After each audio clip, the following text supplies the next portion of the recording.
자, 이 시간 우리에게 주신 하나님 말씀 보도록 하겠습니다. 하나님 말씀은 요한계시록 2장 18절로 29절 말씀입니다. 요한계시록 2장 18절로 29절 말씀을 제가 봉독해 드리겠습니다. 두아디라 교회의 사자에게 편지하라. 그 눈이 불꽃 같고 그 발이 빛난 주석과 같은 하나님의 아들이 이르시되, 내가 내 사업과 사랑과 믿음과 섬김과 인내를 아노니 내 나중 행위가 처음 것보다 많도다. 그러나 내게 책망할 일이 있노라. 자칭 선지자라 하는 여자 이세벨이 내가 용납함이니 그가 내 종을 가르쳐 꾀어 행음하게 하고 우상의 제물을 먹게 하는도다. 또 내가 그에게 회개할 기회를 주었을 때 자기의 음행을 회개하고자 하지 아니하는도다. 볼지어다 내가 그를 침상에 던질 터이요 또 그와 더불어 간음하는 자들도 만일 그의 행위를 회개치 아니하면 큰 환난 가운데 던지고, 또 내가 사망으로 그의 자녀를 죽이리니 모든 교회가 나는 사람의 뜻과 마음을 살피는 자인 줄을 알리라. 내가 너희 각 사람의 행위대로 갚아주리라. 두아디라에 남아있어 이 교훈을 받지 아니하고 소위 사탄의 깊은 것을 알지 못하는 너희에게 말하노니 다른 짐으로 너희에게 지울 것은 없노라. 다만 너희에게 있는 것은 내가 올 때까지 굳게 잡으라. 이기는 자와 끝까지 내 일을 지키는 그에게 만국을 다스리는 권세를 주리니 그가 철장을 가지고 그들을 다스려 질그릇 깨뜨리는 것과 같이 하리라. 나도 내 아버지께 받은 것이 그러하니라. 내가 또 그에게 새벽별을 주리라. 귀 있는 자는 성령이 교회들에게 하시는 말씀을 들을지어다. 아멘. 자, 오늘은 두아디라 교회에 대해서 우리가 생각을 해보도록 합니다. 두아디라 교회. 이 두아디라 교회는 우리가 7교회라고 하잖아요. 이 7도시에 있는 7교회라고 하는데 이 7도시 가운데 제일 작은 도시에 위치해 있었어요. 이렇게 보시면은 에베소 소모나 버거마까지 가고 이제 두아디라로 가잖아요. 이 두아디라 이 도시는 제일 작은 도시예요. 제일 작은 도시였고, 그러니까 제일 작은 도시에 위치해 있는 교회였고, 지리적으로 또한 이 도시는 그런데 군사적 요충지였어요. 그래서 도로가 잘 발달되어 있었습니다. 그래서 로마가 이집트로 전쟁 갈 때 가장 중요한 길목으로 사용된 것이 바로 두아디라 이 지방이었습니다. 근데 이 군사적 요충지가 두아디라에게 중요한 게 아니라 이 두아디라 도시는 주로 상인들이 많이 살고 있어요. 그냥 그러니까 길이 잘 발달되어 있으니까 상인들이 굉장히 많이 살고 있었다는 거예요. 그래서 도시는 작았지만은 이곳에는 직물 장사 아니면 뭐 곡물 장사, 광물 장사 이런 상인들의 조합들이 잘 이루어져 있는 도시였단 말입니다. 그래서 사도행전 16장 말씀을 보시면은 그 바울이 마게도냐로 가는데 그 마게도냐의 첫 성이 빌립보거든요. 이 빌립보에서 전도를 하려고 이제 강가에 모인 여자들에게 말씀을 전하러 바울이 가요. 그래 가는데 그 여인들 가운데 누가 있었냐고 하면은 두아디라 성에서 온 자줏빛 옷감을 파는 자주장사 루디아가 있었던 거예요. 그러니까 루디아가 바로 어디 사람이다? 두아디라 사람이라는 겁니다. 그러니까 자주색, 이 자주색이 무슨 색이에요? 빨강색이잖아요. 이 빨간색은 지금 또 염색이 힘든 색이라고 그래요. 그런데 그 당시에 벌써 그런 염색업이 발달이 되어 있었어요. 그 당시에. 그에 따라서 옷을 만드는 기술과 그리고 또 봉제업이 발달되어 있고, 그리고 옷에 부착하는 그 가죽을 다루는 기술, 그리고 또 그런 것들을 다루는 도구들이 발달되어 있는 대장장이가 발달되어 있었어요. 그러니까 재련 기술도 발달되어 있었던 거죠. 그러니까 이렇게 상업이 발달되어 있는 곳에는 당연히 그 상업의 조합들, 이거 길드라고 하거든요. 이 길드가 생겼고 그 조합마다 각자 섬기는 수호신들이 많이 있었던 겁니다. 그리고 그 수호신을 섬기던 무당들이 있었고요. 제사장들이 많았던 도시가 바로 이 두아디라 성이었습니다. 그리고 이 조합들이 벌이는 축제는 굉장히 유명했다고 그래요. 그러니까 이 두아디라 교회는 거기에서 여러 사회적인 영향을 받았던 교회예요. 그래서 그 교회 안에 이교적인 신앙의 모습이 많이 침투해 들어왔던 겁니다. 이런 두아디라 교회를 예수님이 책망하시죠. 18절 말씀을 보시면은 어떻게 나와 있습니까? 18절 말씀 보시면 이렇게 나와 있어요. 두아디라 교회의 사자에게 편지하라. 그 눈이 불꽃 같고 그 발이 빛난 주석과 같은 하나님의 아들이 이르시되, 이렇게 말씀하고 있죠. 여기서 보시면은 예수님의 눈이 뭐 같다고 하죠? 불꽃 같다고 해요. 불꽃 같다. 여러분, 불꽃 같다는 이 표현은 무슨 어떤 표현이겠습니까? 불꽃 같다. 그러니까 성도와 교회의 모든 것을 어떻게 아신다? 불꽃 같은 눈동자로 지켜보신다고 이러죠. 다 꿰뚫어 보신다는 것입니다. 그렇죠. 내가 이렇게 하면 하나님은 모르실 거야. 말이 됩니까? 안 되는데 우리의 마음에는 그런 마음이 어쩌면 있잖아요. 그렇지 않습니까? 그렇게 생각하면 안 된다는 거예요. 왜요? 예수님의 그 눈은 불꽃 같은 눈동자이기 때문이에요. 그래서 하나님의 아들에게는 숨길 것은 아무것도 없다는 겁니다. 할렐루야. 그러므로 하나님의 아들이신 예수 그리스도 앞에서는 우리는 늘 정직해야 된다. 다시 말해서 하나님을 향해서 꼼수 쓰면 안 된다는 거예요. 그러니까 하나님의 아들 앞에서 숨길 수 있는 것은 아무것도 없다는 것이고, 하나님을 향해서 숨기는 것이 있으면은 된다 안 된다? 안 된다는 겁니다. 왜? 예수님의 눈은 불꽃 같으시기 때문이에요. 히브리서 4장 13절 말씀을 보시면 또한 여기에서도 이 말씀이 나와요. 히브리서 4장 13절 말씀 보세요. 지으신 것이 하나도 그 앞에 나타나지 않음이 없고 우리의 결산을 받으실 이의 눈앞에 만물이 어떻게 된다고요? 벌거벗은 것 같이 드러난다, 이렇게 말하고 있어요. 이 말은 예수 그리스도의 심판은 모든 것을 다 알고 다 행하는, 모든 것을 다 알고 행하는 심판이라는 말이라. 모르고 하는 심판이 있을 수가 없는 거 아닙니까? 그렇죠? 모르고 하는 심판은 오판이에요. 오판이 됩니다. 하지만은 예수 그리스도의 심판은 모든 것을 다 보시고 모든 것을 알고 하시는 심판이다. 믿으십니까? 그거라는 거예요. 23절 다시 한번 보실까요, 여러분? 그래서 23절 말씀을 보시면은 요한계시록 2장 23절 시작. 또 내가 사망으로 그의 자녀를 죽이리니 모든 교회가 나는 사람의 뜻과 마음을 살피는 자인 줄을 알지라. 내가 너희 각 사람의 행위대로 갚아준다, 이렇게 말씀하고 있잖아요. 행위대로 갚아준다. 예수님은 각 사람의 행위와 각 사람의 생각을 다 알고 심판할 것이기 때문에 결코 오류가 없는, 잘못이 없는 심판을 하신다는 겁니다. 각 사람의 행위대로. 믿으십니까? 그리고 예수님의 심판은 피할 수 없는 심판이라는 거예요. 피할 수 없는 심판.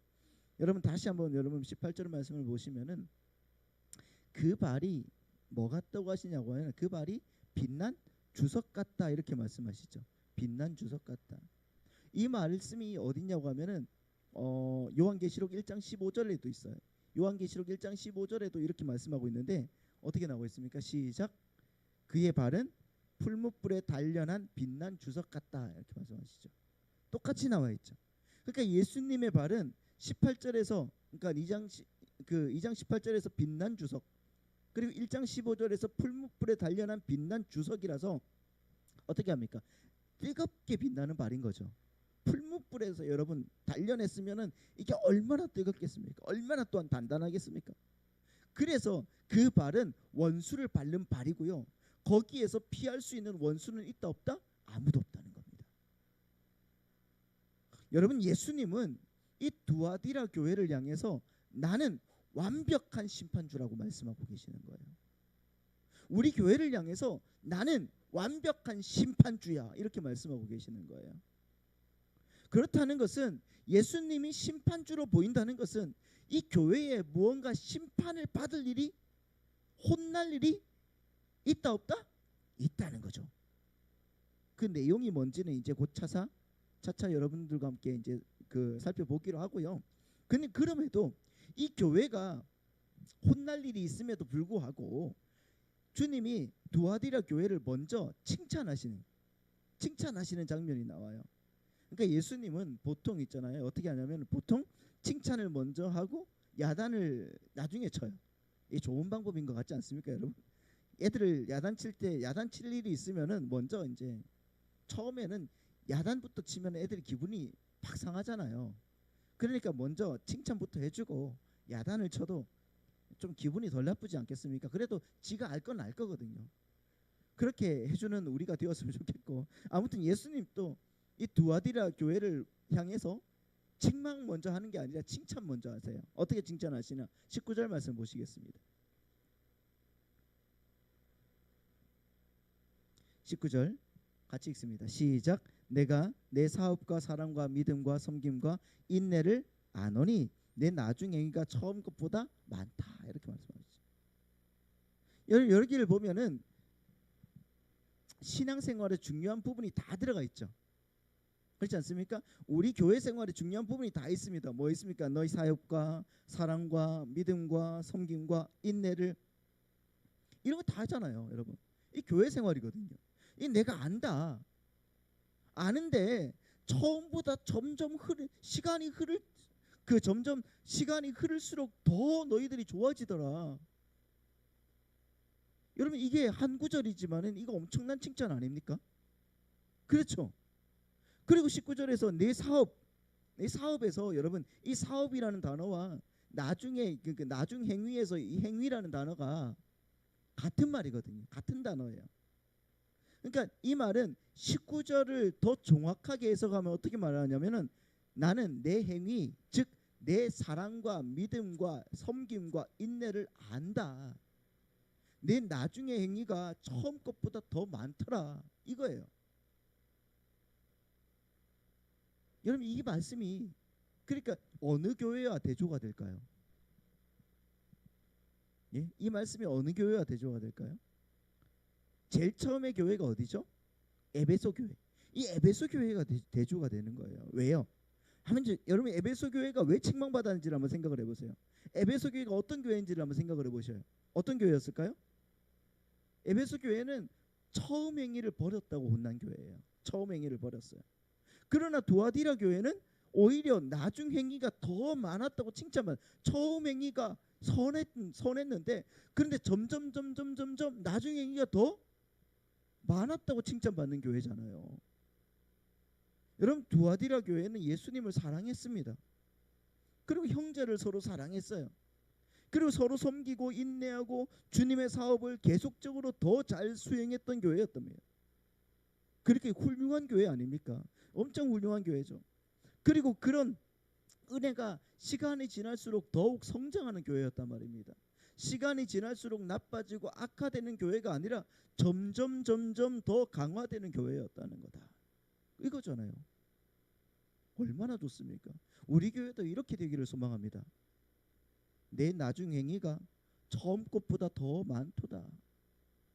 이 모든 일을 두아디라 성도들은 믿음으로 행했다는 거예요.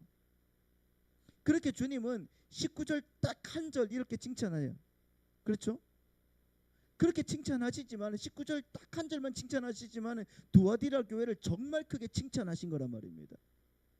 주님의 칭찬은 여러분, 그들의 사랑과 믿음과 섬김과 인내와 사업이었단 말입니다. 여러분, 우리 교회도 우리 주님께서 칭찬하시는 모든 요소들을 다 지속적으로, 그리고 또 날마다 그렇게 날이 갈수록 발전시키고 이렇게 주님의 은혜 안에서 나아가야 될 줄 믿습니다. 할렐루야. 두아디라 교회는 핍박과 압박 그리고 갖가지 도전 속에서도 훌륭한 일을 이루었음을 고려할 때 편안한 중에 신앙생활을 하는 우리가 그렇지 못하면은 여러분, 그것도 좀 부끄러운 것 아니겠습니까? 그러니까 우리 교회도 주님께 이렇게 칭찬받는 교회가 되기 위해서 오늘 또 정말 열심을 다해서 주님 바라보고 나아가는 믿음의 백성들 다 되시기를 바라고 축복합니다. 그런데 중요한 게 이렇게 칭찬을 받으면 끝나면 좋은데 그 다음에 뭐가 있다고요? 책망이 있다는 겁니다. 앞에서 말씀을 드렸듯이 주님은 두아디라 교회를 책망할 것이 있다는 거예요. 그런 훌륭한 교회에 어떤 책망거리가 있는가? 20절부터 보시죠. 20절입니다. 자, 20절부터 23절까지 한번 보겠습니다. 그러나 내게 책망할 일이 있노라. 자칭 선지자라 하는 여자 이세벨을 네가 용납함이니 그가 내 종을 가르쳐 꿰어 행음하게 하고 우상의 제물을 먹게 하는도다. 또 내가 그에게 회개할 기회를 주었을 때 자기의 음행을 회개하고자 하지 아니하는도다. 볼지어다 내가 그를 침상에 던질 터이요 또 그와 더불어 간음하는 자들도 만일 그의 행위를 회개치 아니하면 큰 환난 가운데에 던지고 또 내가 사망으로 그의 자녀를 죽이리니 모든 교회가 나는 사람의 뜻과 마음을 살피는 자인 줄을 알지라. 내가 너희 각 사람의 행위대로 갚아주리라 말씀하고 있습니다. 이 훌륭한 교회도 여러분 엉터리 같은 사람들이 함께 섞여 있었다는 거예요. 이 말씀을 요약하면은 19절에서 23절 이 말씀을 요약하면은 어떤 말씀입니까? 제가 한번 요약해 보면 이렇게 돼요. 교회 안에 자칭 이세벨이 나타났어. 이세벨이 나와서 우상을 숨기게 하고 악한 짓을 행하게 했다. 그래서 주님께서 회개할 기회를 주었는데 이 사람이 회개하지 않는 겁니다. 이 사람들이 회개하지 않았다는 것이고요. 이제 주님은 회개하지 않으면 큰 환란에 던지겠다고 하고 그 자녀들을 죽이겠다고 하시는 거예요. 그러니까 이렇게 두아디라 교회에는 이세벨이라고 하는 여자가 있었다는 거예요. 이세벨이라고 하는 여자가 있었어요. 근데 그녀가 하나님의 종들을 꿰어서 어떻게 행음하게 했습니다.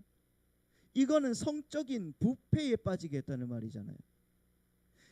이세벨이 여러분 어떤 교리를 가지고 그 사람들을 어떻게 꿰었는지는 잘 모르지만은 그녀는 자칭 선지자라고 합니다. 자칭 선지자.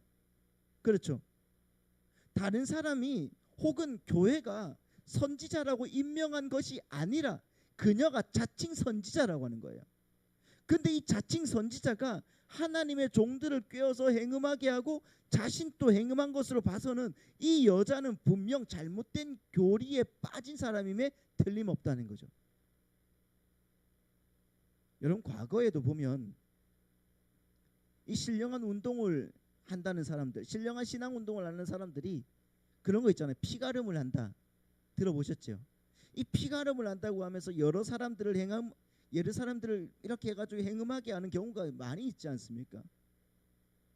그러니까 이단들도 그 교주들이 보면은 그런 짓을 굉장히 많이 한단 말입니다.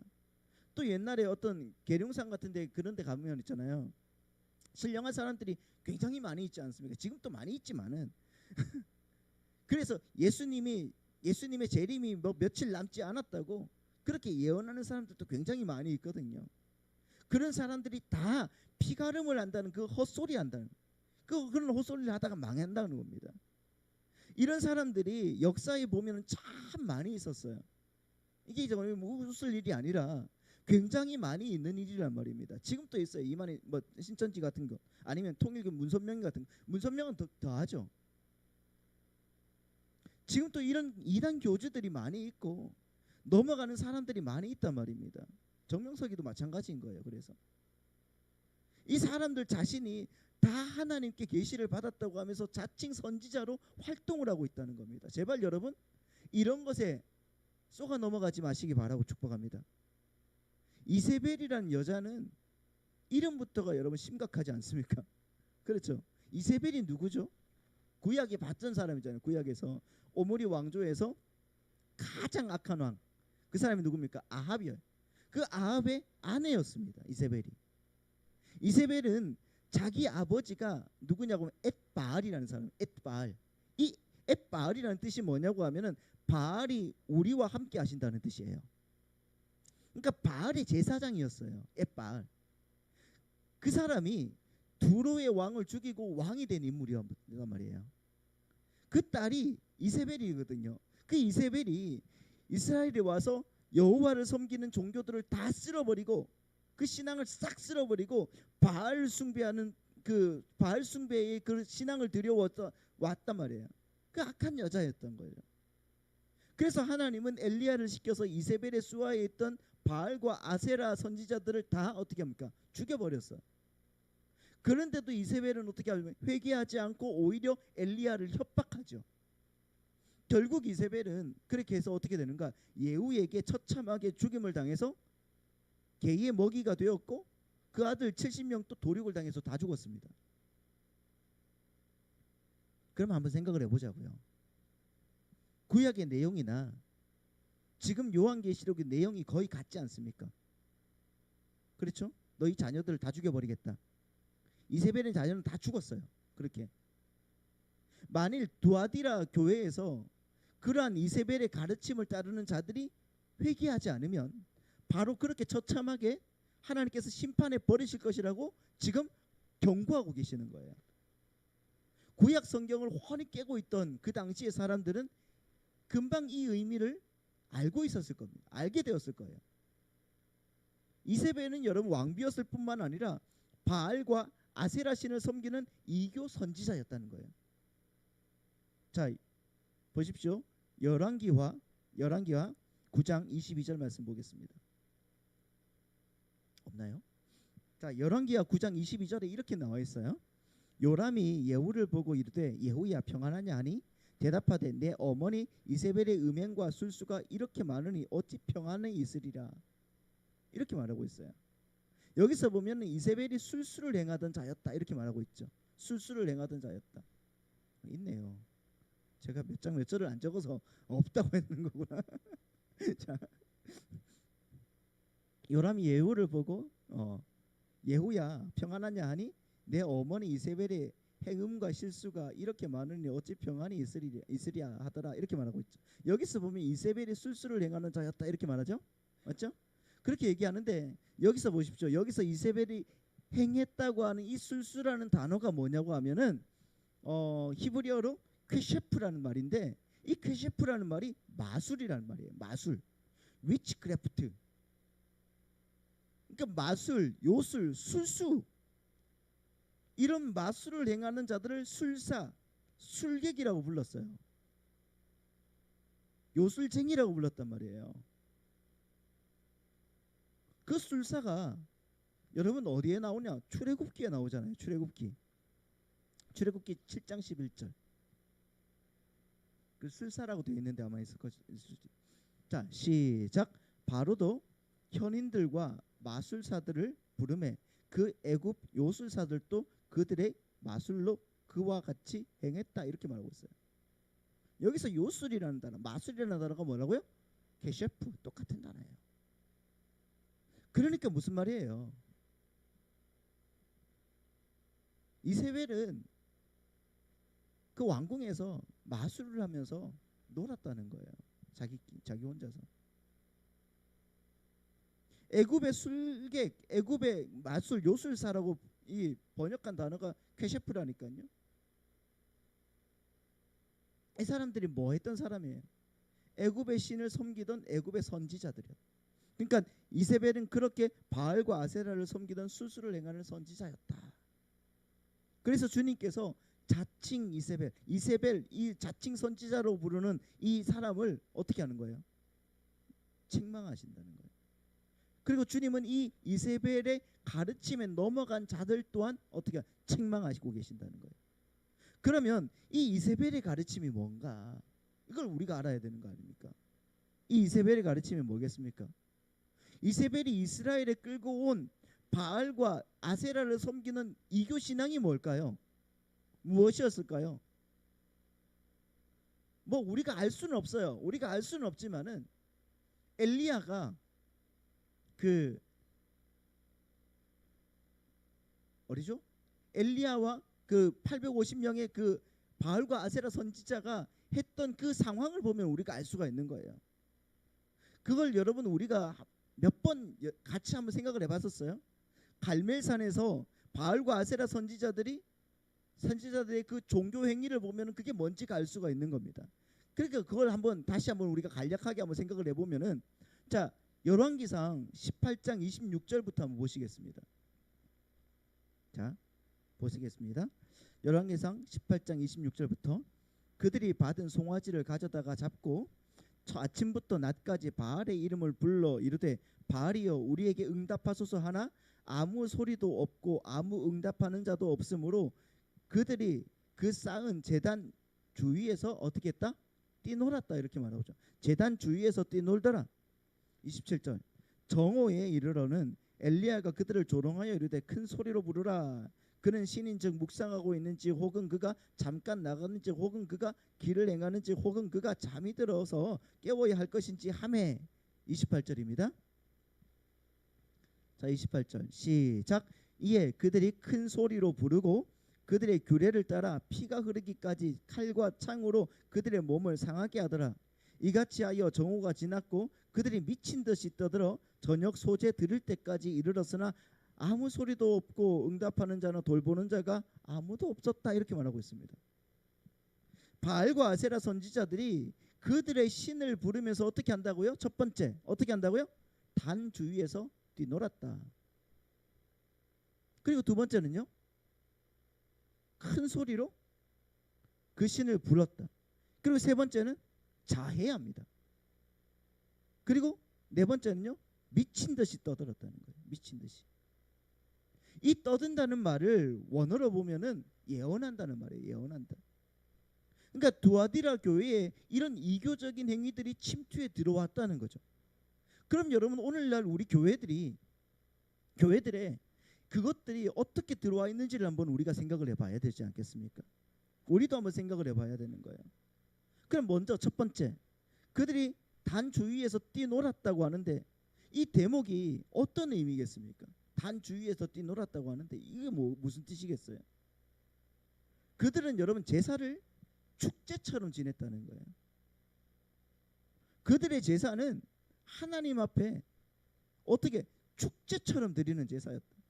제사를 축제처럼 드리는 것이 뭐가 나쁘냐, 이렇게 반문하실 분들도 계실 줄은 모르겠지만요, 여러분, 우리가 가끔 예배는 잔치다 이렇게 말을 하죠. 맞습니다. 예배는 잔치입니다.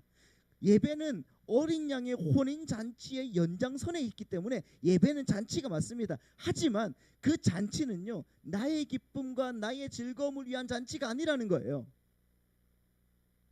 그러면 하나님을 찬양하고 하나님을 높이는 잔치란 말이에요. 그런데 우리가 착각하는 것이 있단 말입니다. 우리는 자꾸 예배가 내가 즐겁고 내가 기쁘고 내가 위로를 받는 시간이 되어야 된다고 생각하는 거예요.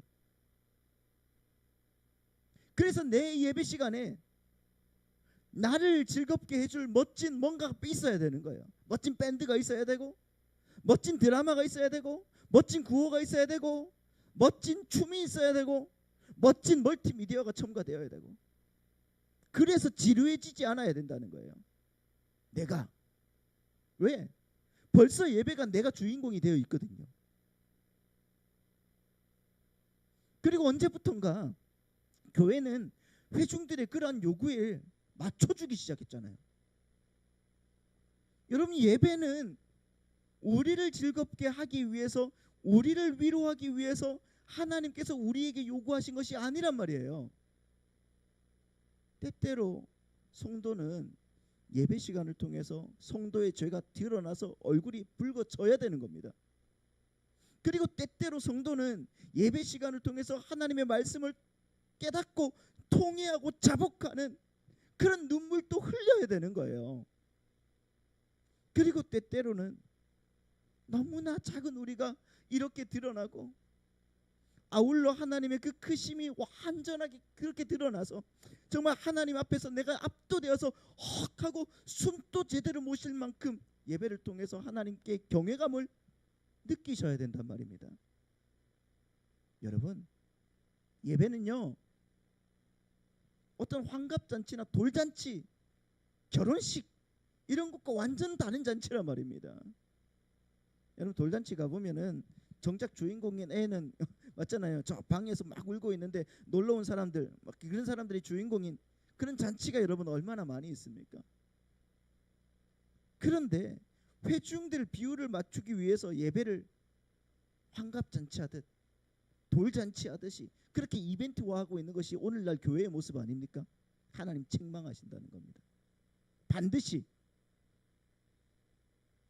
니들 좋으라고 이게 예배드리고 있지. 이것이 여러분 바알과 아세라 선지자 이세벨의 가르침이라는 거예요. 그래서 우리는 교회에서 그런 거 있잖아요. 막 드럼을 칠 것인가 말 것인가 이런 것을 여러분 고민할 것이 아니라 왜 교회에서 드럼을 쳐야 되는가에 대한 고민을 해야 되는 거예요. 밴드를 이용해서 듣는 사람들의 귀를 즐겁게 해주기 위함이라면 그거 당장 집어쳐야 됩니다. 당장 갖다 버려야죠. 세련된 복음성가를 부르는 것이 앉아있는 사람들의 귀를 업데이트 해주기 위한 것이라고 하면 그거 당장 집어쳐야 되는 거예요.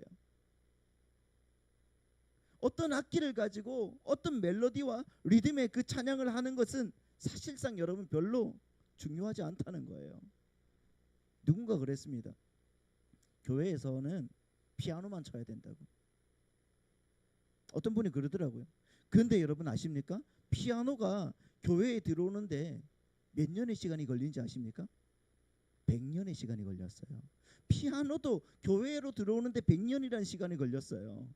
여러분 피아노는 원래 선술집에서 접대부들이 노래하고 춤출 때 사용하는 악기였단 말이에요. 그 당시에. 그래서 그때 지도자들이, 교회 지도자들이 그거 피아노 들어오는 거 극구 반대하고 나섰단 말입니다. 그런데 지금 여러분 피아노 안 쓰는 교회 있습니까? 없잖아요.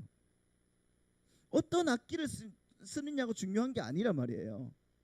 우리가 왜 찬양하고 왜 우리가 예배하는 거를 우리가 그걸 알고 있다고 하면은 랩으로 찬송가를 불러도 아무 상관이 없다는 거예요.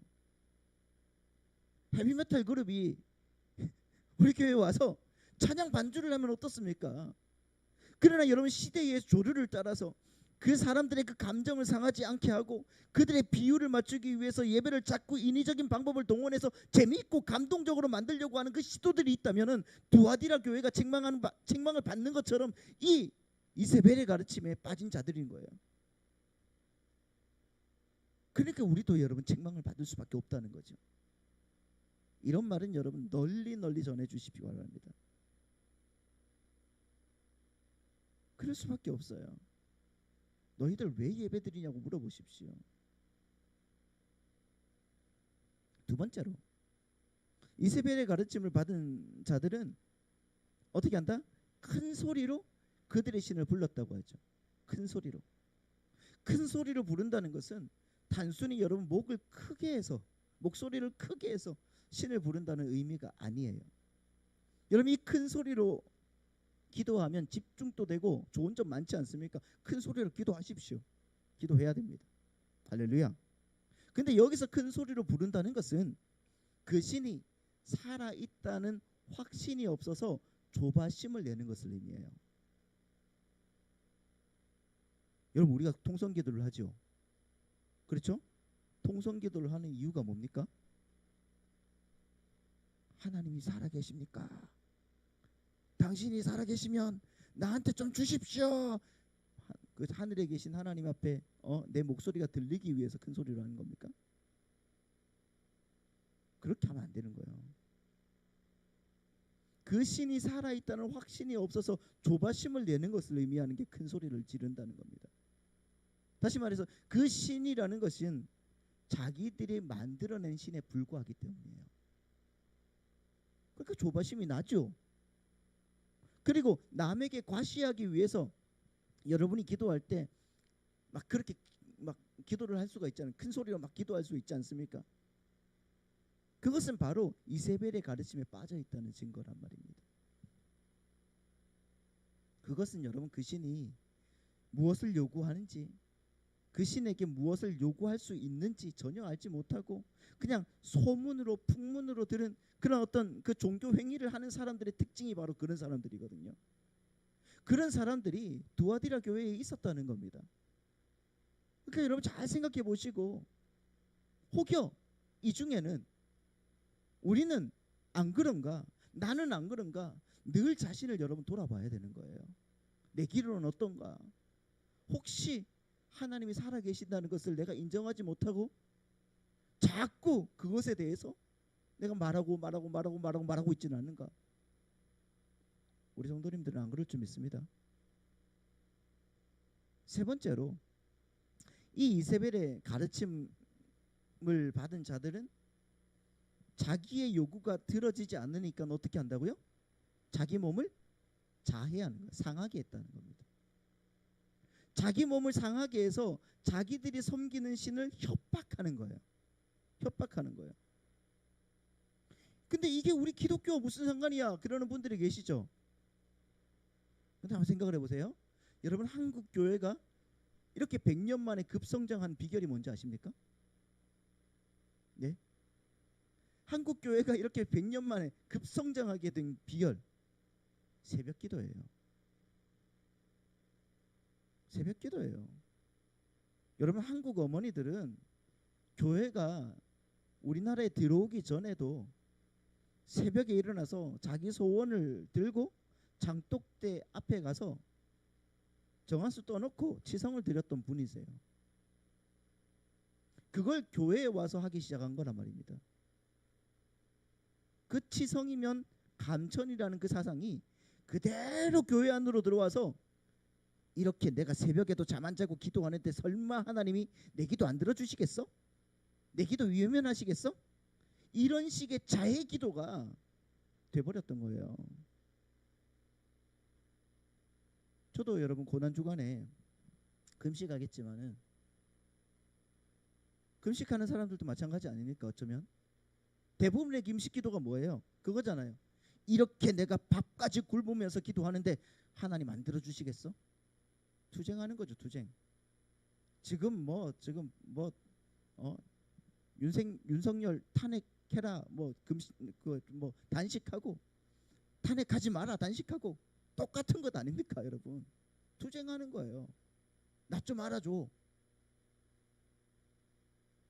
그건 자해입니다, 자해. 40일, 100일, 1000일 그렇게 작정기도 하시잖아요. 그건 여러분 어디에서 나온지 아세요? 불교에서 나온 거예요.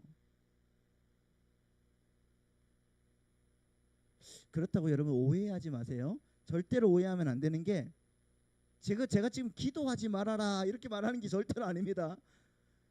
그거 자꾸 오해해가지고 정 목사는 기도하지 말라고 하던데, 이게 아니라고요. 여러분, 기도하는 게 나쁘다는 거 절대로 아니라는 거예요.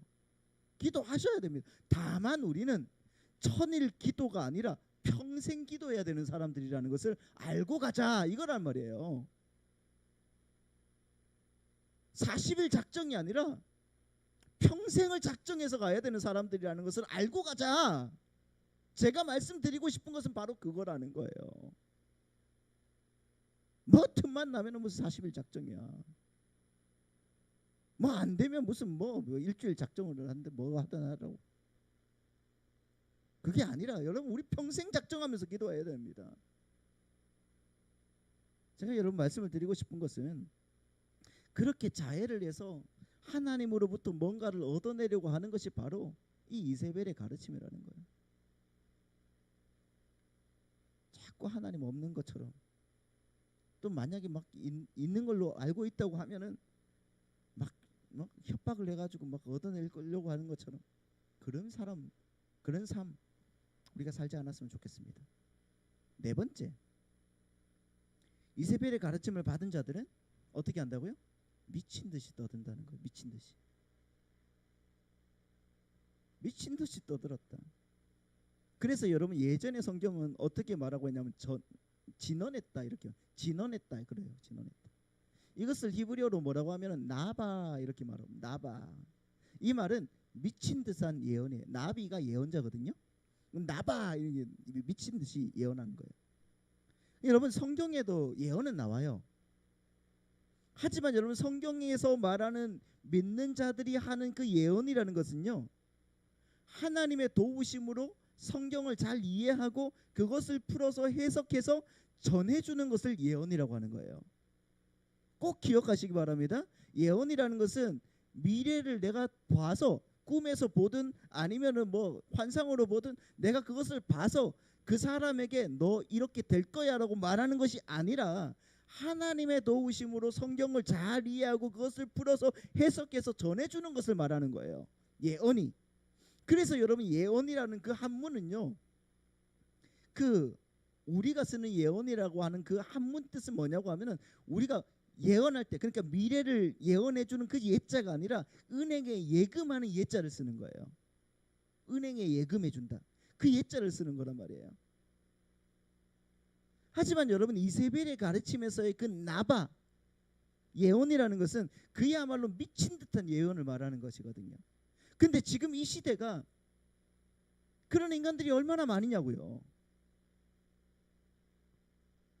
여러분 지가 하나님께 개인적으로 특별 계시를 받아서 예언한다고 하는 수많은 예언자들 얼마나 많습니까?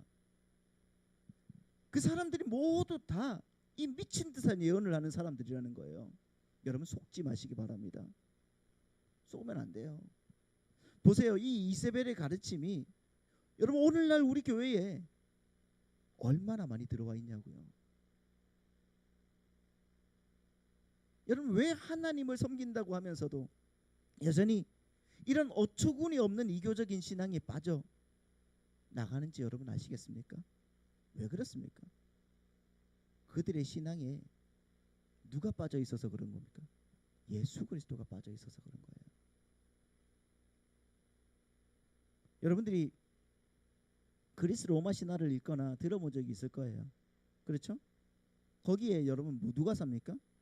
제우스가 살고 아폴로, 헤라, 포세이돈, 헤라클레스 같은 신들이 나오잖아요. 그런데 그 신들은 모두 다 우리 인간들처럼 서로 미워하고 또 질투하기도 하고 울고 웃고 슬퍼하고 시기하고 사기치고 또 사랑에 빠지기도 하고 또 시련도 당하고 그런 겁니다. 그들이 여러분 인간들과 다른 것은 뭡니까? 그들에게는 정말 강한 힘이 있다는 것과 그리고 올림푸스 산에서 나오는 그 넥타라고 하는 넥타가 뭔지 아십니까? 영원히 죽지 않는 술. 그걸 마셨다는 것 정도만 다른 거예요. 그러니까 그들이 엄청나게 큰 힘을 가진 것과 그 술, 넥타라는 그 영원히 죽지 않는 그 술을 마셨다는 것뿐이에요. 그래서 그 신들은 인간에게 전혀 본이 되지 못한 거예요. 그래서 여러분 그 시대의 신이었던 호메로스가 이렇게 말합니다. 너희들은 신을 존경하고 복종하되 본받지 말아라. 그렇게 얘기했을 정도였어요. 그렇게 인간들이 만들어내는 그 신들은 인간의 필요를 채워줄 엄청난 힘만 소유한 질투도 하고 시기도 하고 사랑도 하고 하는 그런 괴물이었다는 거죠. 여러분 이런 우상을 섬기는 사람들이 신의 노여움을 사지 않기 위해서 얼마나 많은 노력을 합니까? 무당들은 자기들이 섬기는 신을 달래기 위해서 눈물겨운 치성을 드리지 않습니까? 우리보다 더 열심히잖아요. 솔직히 수많은 기독교의 문패들을 그 문패를 단 이단들이 그 신의 노여움을 사지 않기 위해서 얼마나 많은 선행과 전도를 하는지 아세요? 지금 또 저 밖에서 여호와의 증인들과 신천지들과 하나님의 교회와 수많은 이단들이 저 밖에서 여러분 얼마나 많이 열심히 일하는지 아십니까? 교회들보다 더 많이 하고 있어요. 복음주의를 자처하는 교회의 예배당 안에서도 그런데 하나님의 이름을 부르는 사람들이 이 엄청난 힘만을 소유한 정신연령 중학교 2학년에 하나님을 만들어 놓고는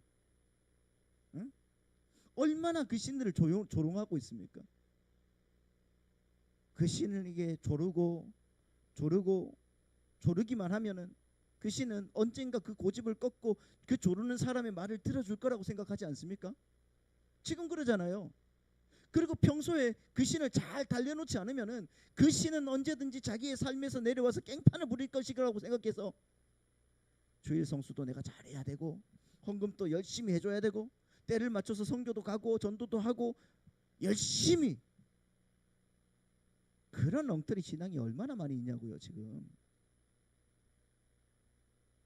오히려 자기들이 그 하나님 머리 위에 올라앉아서 자기의 계획과 비전과 목표를 딱 제시한 다음에 하나님 당신은 당신이 가진 힘으로 나를 열심히 도와주기만 하면 돼요. 그러면 하나님 나라는 완성이 되는 거 아닙니까? 이런 식의 말도 안 되는 신앙이 지금 우리 기독교 안에서 얼마나 많이 회자되고 있냐고요. 이게 문제라는 거예요. 이게. 그래서 우리는 어떻게 해야 돼? 힘써 하나님을 알아야 되는 겁니다. 우리가 하나님을 모르면 우리는 예수 그리스도를 믿으면서도 언제든지 우리의 욕심을 투사해서 다른 신을 만들어낼 가능성이 있는 자들이라는 거예요. 그래서 우리는 늘 하나님을 알아가는데 우리의 정신을, 우리의 힘을 다 쏟아야 되는 것입니다. 하나님이 누구신지를 알고 예수 그리스도가 누구신지를 정확하게 알아야지 우리가 엉뚱한 신을 만들어 놓고 치성을 드리지 않을 수가 있다는 거예요. 우리 전래동화 중에서 이런 이야기가 있지 않습니까? 엄마가 장에 가면서 야, 요즘에 늑대가 마을에 출몰해서 아이들을 많이 잡아먹는다고 하니까 엄마 위에는 절대로 문 열어주면 안 돼. 그러면서 엄마가 이제 신신당부를 하고 장에 가죠. 그러니까 엄마가 장에 가니까 어김없이 늑대가 나타났어요. 찾아왔어요. 늑대가 이제 밖에서 문을 두드립니다. 아이들이 묻습니다. 누구세요? 늑대가 뭐라고 합니까? 엄마다. 그래. 아이들이 그 목소리가 엄마의 목소리가 아는 것을 알잖아요. 그래서 문을 열어주지 않아요. 그래서 늑대가 엄마의 목소리를 연습해서 다시 찾아오죠. 근데 이번에는 아이들이 엄마의 손을 문 밑으로 그러니까 보여달라고 요구를 합니다. 역시 늑대의 발과 엄마의 손의 차이를 아는 아이들이 문을 열어주지 않아요. 그래서 이번에는 늑대가 흰 밀가루를 묻혀서 엄마의 손처럼 꾸몄습니다. 여러분, 늑대 참 그렇게 여러분 집요하지 않습니까? 늑대 엄청 집요하죠. 아이들을 잡아먹겠다는 그 일념으로 끝까지 덤빈다는 거예요. 그때 아이들이 엄마와 늑대를 구별하지 못하고 있었다면 어떻게 되겠어요? 잡아먹히는 거예요. 금방 문 열어주고 잡아먹히는 겁니다. 여러분은 여러분의 아버지에 대해서 정말 잘 알고 계시냐고요? 마귀가 아버지의 흉내를 내면서 문을 열어달라고 할 때 정확히 구별해서 문을 안 열어줄 그런 분별력이 여러분 가운데 있으시냐고요? 오늘날에도 그 이세벨이, 발람이, 지난주에 니골라당이 끊임없이 여러분의 문을 두드리고 있단 말이에요. 지금도. 여러분, 그런 거짓 가르침에 절대로 문을 열어주지 않는 우리 성도님들이 되시기를 바라고 축복합니다. 더욱더 그래서 긴장을 해야 되는 거예요. 우리 신앙이 그냥 가면 가고 오면 오고 그게 아니란 말이에요. 우리는 더욱더 하나님 앞에서 더욱더 진지해지고 더욱더 말씀 앞에서 진지해져야 되는 겁니다. 나는 정말 바른 예수 그리스도를 믿고 있는가? 혹시 나는 이기적인 나의 그런 욕심을 채우기 위해서 이 예배당 안에서 이세벨의 신앙에 숭배하고 있지는 않는가? 진지하게 여러분의 신앙을 돌아보셔야 되는 겁니다. 여러분, 복음을 굳게 잡으셔야 됩니다. 할렐루야. 그리고 모든 삶을 복음으로 살아내시는 우리 성도님들이 되시기를 예수님의 이름으로 축복합니다. 그리고 여러분, 우리는 만약 그렇지 않았다면 회개해야 되는 거예요. 돌이키셔야 되는 거예요. 회개라는 게 뭡니까? 내 삶에서 이렇게 가고 있는 모든 부분들에서 유턴하는 거예요. 180도 다시 돌아오는 거예요. 하나님께서 우리에게 회개하는 마음을 주실 때, 여러분 회개의 기회를 주실 때 곧장 회개해야 되는 것이 맞습니다. 저는 지금 하나님께서 우리에게 무엇을 회개해야 될지 깨닫는 감동을 주시기를 간절히 바라고 축복합니다. 그래서 우리 성령 하나님께서 회개할 그 감동을 주신다면 바로 회개하시고, 그리고 이 회개할 수 있는 시간이 되기를 예수님의 이름으로 축복합니다.